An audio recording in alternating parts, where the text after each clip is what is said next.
Segundo domingo da Páscoa. E olha nós aqui outra vez. Olá, sou o Padre Fernando, sou missionário do Sagrado Coração e estamos voltando aqui com a nossa experiência da partilha da Palavra de Deus a partir do Evangelho do domingo. Nós retomamos essa experiência agora durante a Semana Santa, na qual nós pudemos fazer uma meditação por dia ao longo de toda a Semana Santa, né? E lá eu lembro de ter perguntado se ainda interessava voltar essas reflexões e algumas pessoas entraram em contato, em particular, ou através dos comentários do vídeo mesmo, pedindo o retorno dos comentários mais aprofundados, mais longos a respeito do Evangelho, né?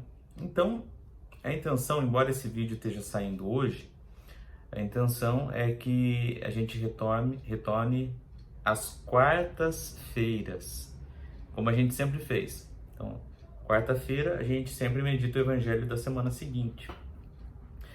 E, bom, vamos ver como é que o tempo vai nos permitir fazer, né? Porque no ano passado tinha vídeos que chegavam a 1 hora, outros, assim, muito pontuais, chegando a passar de 1 hora, né? Então, a minha intenção não é chegar tanto, né? Mas manter, assim, no máximo meia hora. Vai depender muito de como que a gente vai estar de tempo, vai ter algumas vezes que vai ser menos, né? Mas eu acredito que nessa faixa, entre 15 minutos e meia hora, a gente consegue trabalhar, tá bom? Pois bem, segundo domingo da Páscoa, né? Então, costumeiramente, isso a gente já sabe, que após o domingo da Páscoa, por ser a ressurreição de Jesus um fato tão fundamental e tão bonito, né, tão festivo, não basta um único dia para nós celebrarmos a ressurreição de Jesus. Afinal de contas, a ressurreição é o motivo da nossa fé, né? É a coisa primeira, mais fundamental, sem a qual a gente não pode se dizer cristão, né? Pois bem, por ser tudo isso, então a gente não celebra a Páscoa apenas em um dia. Os 8 dias depois da Páscoa são considerados como se fosse um grande domingo, um domingão. Então, a segunda depois da Páscoa, a terça, a quarta, a quinta, a sexta, sábado, todos esses dias são celebrados, ou pelo menos deveriam ser celebrados, com a mesma solenidade com que se celebrou o dia da Páscoa. É isso que a gente chama de oitava da Páscoa. Os 8 dias após a Páscoa, a gente ainda se dá essa oportunidade de celebrar, de festejar a ressurreição de Jesus. Depois disso, ainda mais 50 dias, o tempo pascal, nós ainda continuaremos a meditar a ressurreição de Jesus. Um tempo que precisa ser maior que o tempo da Quaresma, que foi o tempo de revisão de vida e de penitência. Agora é tempo de festa. E além disso, é claro, como disse no domingo passado, né? O domingo, né, como instituição semanal, ele sempre nos reconduz ao mistério da ressurreição. Todo domingo é, portanto, Páscoa semanal para nós, é o dia do Senhor, é o dia da ressurreição. Essa semana que eu acabei de mencionar, que é a oitava pascal, que nós estamos terminando, era uma semana muito interessante, porque como os que iam ser batizados na era apostólica, lá atrás, nos primeiros cristãos, eles só eram batizados, só tinha uma data no ano que podia ser administrado o batismo, que era o Sábado Santo. Então, no momento que eles eram batizados, ao sair das águas do batismo, eles recebiam uma veste branca. E eles deveriam conservar essa veste branca ao longo de toda a oitava da Páscoa. Essa semana, né? Depois do domingo de Páscoa, eles tinham que usar essa veste branca. Isso era um símbolo daquilo que o batismo significava. O batismo era um banho purificador. Era uma renovação. Uma nova pessoa saiu daquelas águas. Mas esse gesto, aparentemente muito simples, de manter essa veste branca ao longo de uma semana toda, tinha também um significado pedagógico, ou melhor dizendo, mistagógico, né? Queria ensinar algo do mistério de Deus. Você manter uma roupa branca, limpa, um dia inteiro já é difícil. Imagina uma semana. Quem é da área da saúde aí sabe, né? Como que é difícil, como que encarde fácil, né? Então isso fazia com que os que foram batizados pudessem refletir sobre o seguinte: o mesmo cuidado que a gente tem que ter com a nossa roupa branca para que ela não se suje, nós deveríamos ter com a nossa vida moral, né? Com o nosso comportamento, com a nossa linguagem, que nós não nos percamos do caminho que fomos introduzidos através do batismo, né? Esse segundo domingo da Páscoa, ele era, portanto, a celebração em que marcava a deposição dessas vestes. Era o dia que o pessoal tirava as vestes do batismo. Aqueles que tinham sido batizados, então, tiravam a veste branca e voltavam a vestir as roupas que sempre vestiam.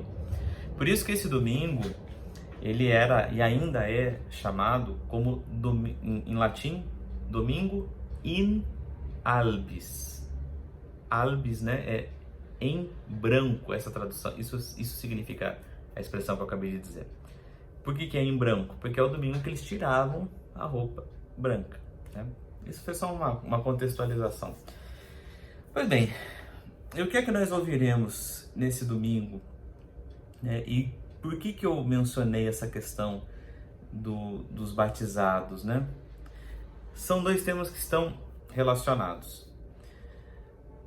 Havia nas comunidades cristãs o risco de que aqueles que foram batizados na noite pascal, depois de muito tempo de preparação, em que o catequista acompanhava, levava a pessoa para participar da missa, etc., havia o risco que depois do batismo esse pessoa simplesmente sumisse. Note que isso já é uma questão muito antiga, né? O pessoal fala, depois da crisma, fulano nunca mais pisou na igreja. Quer dizer, isso era um problema já na igreja apostólica, né? 2000 anos atrás já tinha esse problema. Então esse evangelho de hoje, ele está aí para nos esclarecer a importância da comunidade, né? Muita gente pode ser que diga assim, como já ouvi, em outros tempos, fora do tempo da pandemia, muita gente dizia, eu não vou na igreja, eu rezo de casa, a mesma coisa, Deus está em todo lugar, então ele me ouve de lá, né? Para que ir para a igreja? Para eu passar raiva com os outros? Porque lá eu vejo um monte de hipocrisia, gente que vai diante de Deus, reza, não sei o que, depois sai de lá, faz tudo errado. Tudo isso a gente já ouviu com certeza, né? O Evangelho de hoje está para nos mostrar uma resposta. Por que participar de uma comunidade? Eu sei, né, estamos vivendo um tempo de exceções, no sentido de que temos que permanecer nas nossas casas, etc. Tudo isso. Mas isso vai passar, né?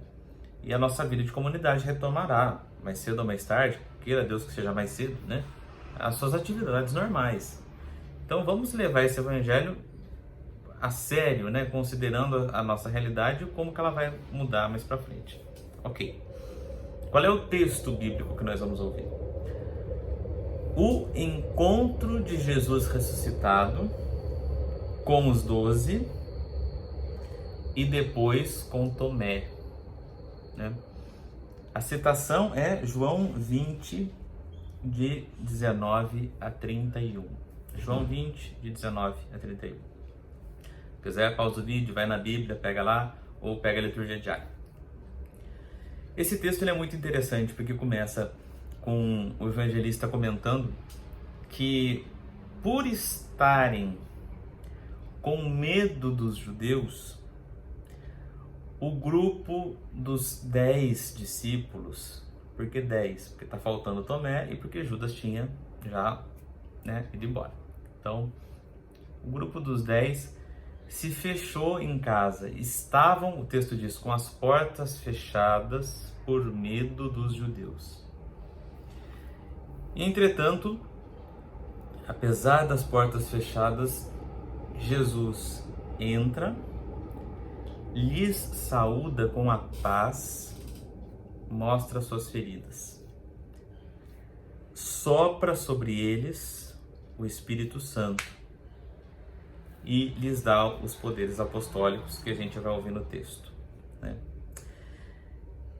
Depois que Jesus deixa essa reunião, aparece a figura de Tomé, que não estava presente, e ele diz: eu não acreditarei enquanto não pôr a mão nas feridas do ressuscitado. E aí depois narra-se o encontro de Jesus com Tomé e faz-se um fechamento dessa história. Então a gente pode perceber que aí tem duas partes esse evangelho que a gente ouviu, né? A primeira parte mostra o encontro de Jesus com os 10 e depois o encontro de Jesus com Tomé junto com os outros discípulos. Eu gostaria de falar das duas partes, mas eu vou inverter a ordem. Ao invés de falar da primeira, eu vou começar pela segunda e depois a gente volta, né? O texto começa dizendo, né? Eu falei que ia começar pela segunda, mas estou começando pela primeira mesmo, não tem problema, né? O texto começa dizendo que Tomé não estava com os 10, né? E aqui está uma coisa muito interessante, porque o texto acabou de dizer que eles estavam em casa porque estavam com medo dos judeus. Ora, por que Tomé não estava com eles? Quantos autores você lê, tantas opiniões você vai ter a respeito do motivo pelo qual Tomé não estava com o grupo dos apóstolos, né? E você, a partir da sua experiência com a palavra, também pode ter sua opinião.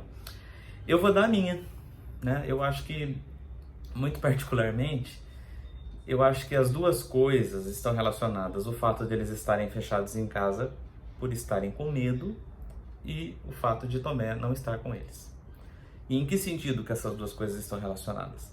Ora, se todo mundo estava em casa porque estava com medo, quem não estava em casa é porque não estava com medo. Então, e isso colocado ao lado de outras passagens do Novo Testamento, sobretudo no Evangelho de João, em que Tomé não é descrito como um discípulo qualquer. É dado a ele alguns adjetivos muito especiais, né? Entre eles, ele é apelidado de Dídimo. Dídimo em grego significa gênio. E outros escritos, né, os apócrifos, sobretudo, dão testemunho de que nos primeiros séculos do cristianismo havia alguns lugares que consideravam Tomé como o discípulo mais próximo de Jesus e que Dídimo, né, gêmeo, esse apelido, teria sido dado a Tomé pelos outros apóstolos porque o achavam como sendo o que tinha mais parecência, mais semelhança com Jesus, não fisicamente, mas no temperamento. Haja visto que, por exemplo, quando Jesus anuncia que vai morrer, que está indo para Jerusalém, ele é o único que diz: nós vamos com o Senhor, para sermos também nós crucificados. Claro que na hora que acontece mesmo, ele dá linha na pipa, mas mostrava, né, essa proximidade dele com Jesus. Então é claro, né, que os outros textos nos dão conta de que Pedro era a figura principal do grupo, mas a gente não pode negar que Tomé era também uma figura muito próxima de Jesus. Pois bem, sendo ele alguém que tinha se disposto a morrer por causa de Jesus, e todo mundo depois que se fechou por medo, não é errado a gente imaginar que ele tenha saído, não estivesse com os outros, porque ele cria que a missão dele estava começando de começar a pregar, de anunciar e de seguir a vida, apesar da morte do mestre. E esse comportamento, eu acho que ele nos diz muito. Sabe por quê? Porque tem muita gente nas nossas comunidades, não só nas comunidades cristãs, né, de fé, mas às vezes no nosso trabalho, às vezes a nossa família, que se comportam um pouco como Tomé com relação ao grupo a que pertence. O que eu quero dizer com isso? Quantas vezes eu já ouvi gente, e às vezes até a gente mesmo acaba dizendo, né? Fala assim: tudo eu que tenho que fazer as coisas, né? Então, tipo, o Tomé via os outros 12 tudo lá com medo em casa, ele se lembrava das palavras de Jesus falando para irem, para anunciarem, para serem fermento no meio da massa, para eles serem luz do mundo e sal da terra, etc. E aí acho que ele devia estar pensando assim, puxa vida, Jesus falou tanto da cabeça, essa cambada de acomodado tá lá em casa agora. Eu tenho que fazer tudo. Ai, se não fosse eu. Ai, que coisa, esse grupo que não anda. Ai, sabe essa murmuração, essa reclamação. E às vezes nós corremos o risco de agir assim, né? Como o Tomé pode ter agido. A gente olhar para a nossa comunidade de fé, para a nossa igreja, para a nossa pastoral e ficar pensando, ai que gente acomodada, puxa vida, se não for eu para tomar uma iniciativa, ninguém toma, esse povo parece que não se mexe, esse povo parece que não tem encanto, sabe esse tipo de postura? Eu acredito que foi isso que motivou Tomé a não ficar com a comunidade dele. Ele achava que o pessoal estava muito morto, né? Então ele sai, vai fazer as coisas do jeito dele, pela cabeça dele. Mas o curioso é que, estando ele ausente da comunidade, é na comunidade que o ressuscitado se manifesta. E se manifesta de uma maneira muito interessante. Ele saúda com a paz, ele transmite a paz e aparece com as chagas, com as feridas. Eu acho que isso pode ser lido de uma maneira também muito significativa. O corpo de Cristo é a igreja. São Paulo apóstolo nos ensina isso, né? Cristo é a nossa cabeça, nós somos membros uns dos outros, formamos o corpo de Cristo, que é a igreja. Esse corpo, ainda que ressuscitado, glorioso, traz ainda as marcas da paixão. E isso pode nos fazer pensar que a nossa igreja, que embora santa, porque o seu fundador é santo, porque nos transmite tudo aquilo que é necessário para a salvação, etc., né? Ela tem as suas feridas, ela tem as suas chagas.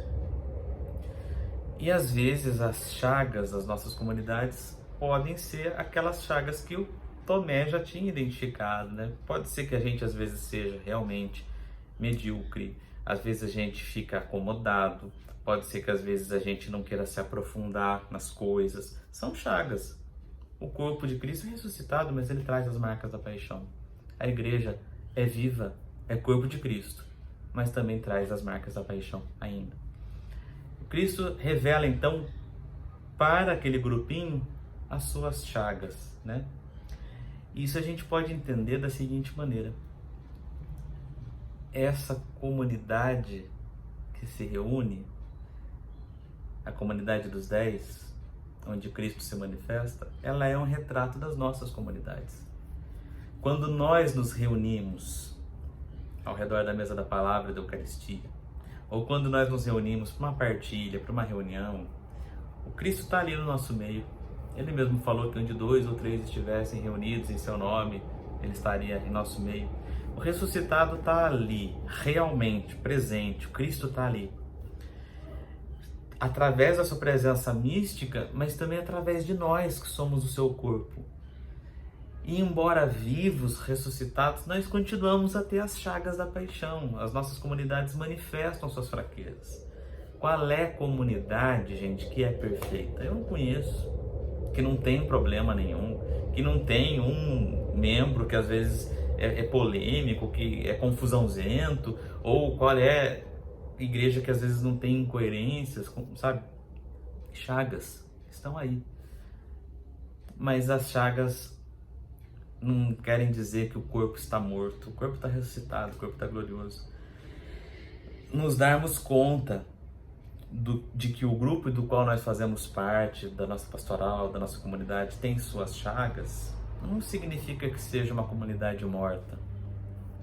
Entender que nós podemos ter erros não significa que tenhamos a vida toda errada, né? É um aspecto, mas não é por causa disso que Jesus deixa de nos acompanhar. Não sei se estou me fazendo claro, né?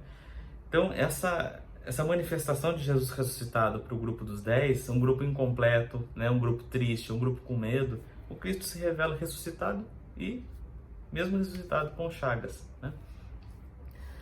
Pois é, e enquanto isso, o Tomé, que se achava o certo, ou que sabia mesmo trabalhar, ou etc., tá lá fora. O texto, no entanto, não fala que Jesus vai atrás dele. Ele precisa voltar para essa comunidade chagada, problemática, medrosa, um pouco medíocre, para então se encontrar com o Cristo ressuscitado. Eu acho que isso tem um significado muito importante. Às vezes a gente precisa fazer esse mesmo trajeto. Assumir as chagas dos nossos grupos. São Gregório de Nissa foi um santo que viveu no século IV, eu acho. Diante de um grupo de cristãos lá daquele tempo dele que estava afirmando que Jesus não tinha assumido um corpo realmente, né? Ele falava que se Jesus não assumiu a nossa natureza, o nosso corpo, então ele não pode ter nos redimido. Só é redimido o que é assumido, né? Eu acho que embora São Gregório tenha falado essa frase num outro contexto, eu acho que serve para nós no sentido de que a gente só consegue melhorar as coisas em nós mesmos e nos nossos grupos de que fazemos parte se nós assumimos o grupo do jeito que ele é, não do jeito que a gente gostaria que ele fosse. Senão a gente vive se frustrando, a gente vive entrando em choque com os outros à toa. Então tá, a minha comunidade tem problemas? Tem. Quais são os problemas? É esse. Tá bom, essa é a comunidade que eu tenho. Aceito que seja assim. O que está dentro da minha possibilidade, estou aqui para ajudar, para melhorar. Não para ficar atacando pedra, para ficar reclamando para os outros. Estou aqui para ajudar, né? E tocar o barco, né? Muitos, aliás, tem um livro maravilhoso, pena que está longe, senão eu pegava para mostrar para vocês. O livro se chama Eu, Padre Alcoólatra.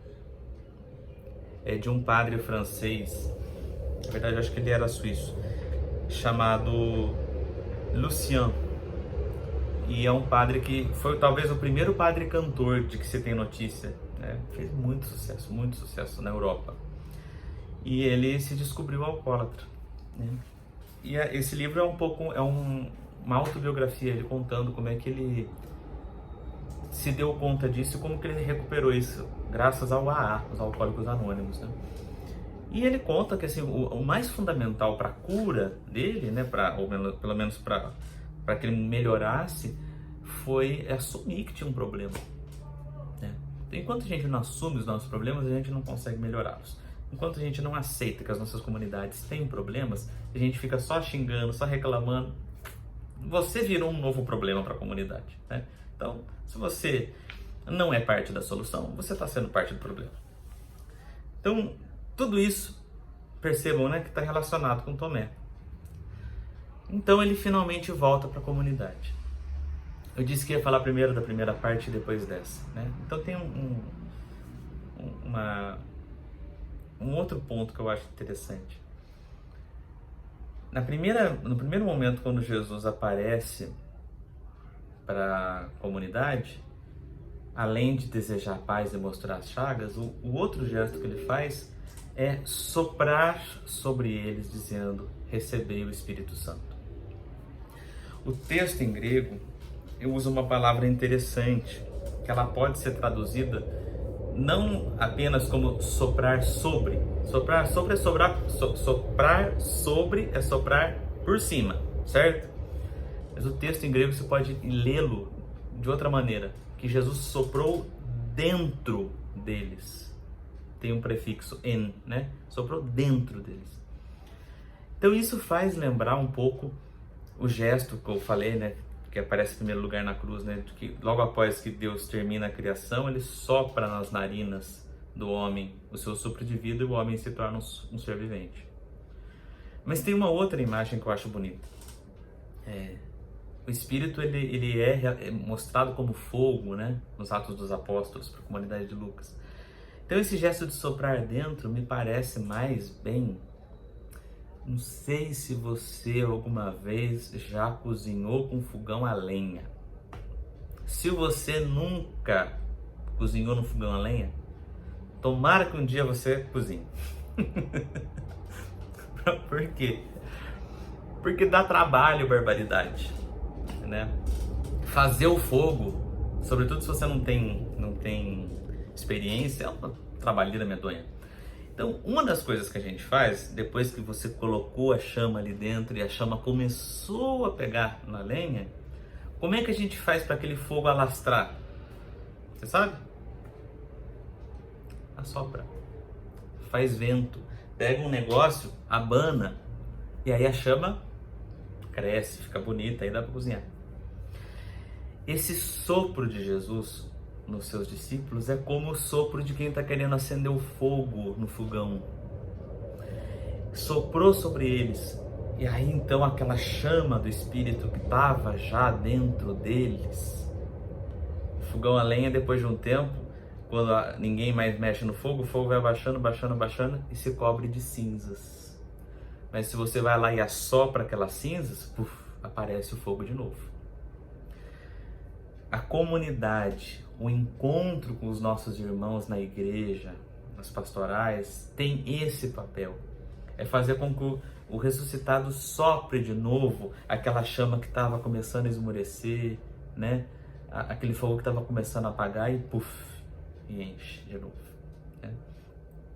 E o curioso é que o ressuscitado faz isso através dos nossos irmãos. Quantas e quantas vezes a gente às vezes vai para uma missa, vai para uma reunião, às vezes a gente não tá bem, não tá legal, tá em crise, tá em dúvida, qualquer coisa, né?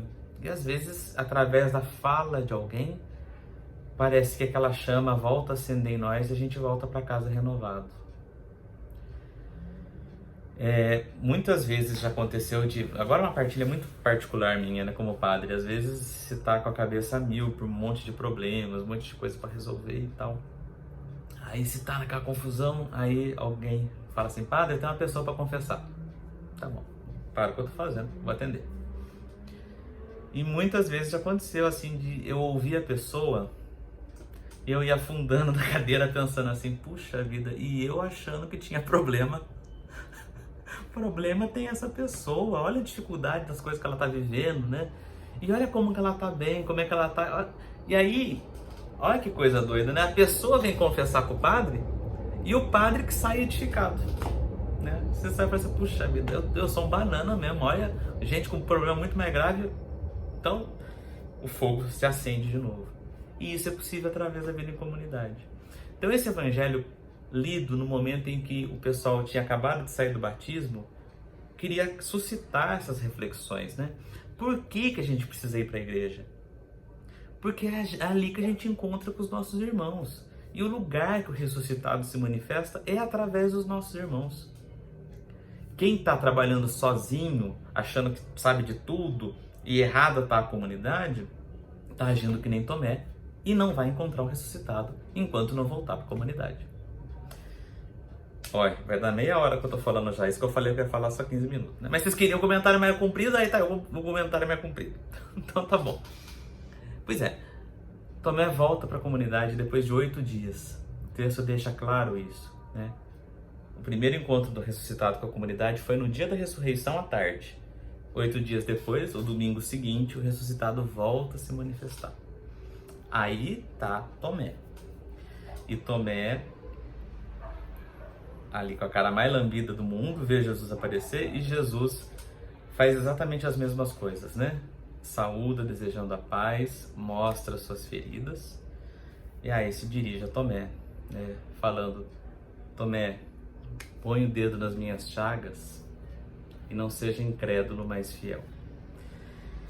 A gente pode, fazendo uma análise superficial, achar que Jesus e isso acaba passando em muitas comunidades, né? Que Tomé era o discípulo que não cria, como se isso resumisse, né?